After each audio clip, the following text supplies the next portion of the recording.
Hey guys, what's going on? Who likes Walking Dead? Me. Spoiler alert, by the way, for anyone that's not caught up, you might want to zone out for the next couple of minutes while I drop some knowledge on you about the Season 7 premiere. So, for those of you that don't watch, here's a quick breakdown. The show revolves around Rick Grimes, a former sheriff from a small town outside of Atlanta.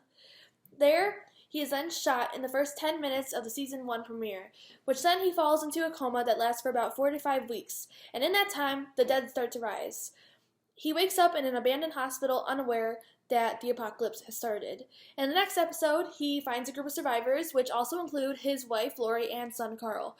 As the seasons go on, we have lost and gained people, like Lori, Rick's wife, who dies during childbirth. However, nothing compares to the way two people died in the Season 7 premiere of The Walking Dead. Rick's group has gone through their fair share of troubles throughout the 2 years the apocalypse has been happening. They have made many enemies, like the governor and the cannibals from Turnivus, but nothing compares to Negan and the Saviors. Negan's best friend's name is Lucille, who is a bat with barbed wire wrapped around the end of it. The Saviors force groups to give them half of their stuff. Whether it is food, guns, or medicine, the Saviors decide what they want. After Negan finds out that Rick's group is plotting to rebel against them with one of the other groups that Negan takes supplies from the hilltop, Negan decides to take matters into his own hands and teach Rick's group a lesson. One of Rick's group will be killed by Lucille, while the rest of them watch. The first person to be killed is Abraham, a former soldier who joined Rick's group a while back. After he is brutally killed, another member of Rick's group will be named Daryl angers Negan, which causes him to then kill another one, the fans' favorite and mine, Glenn. Glenn dies in the comics the way that Abraham gets killed by Negan.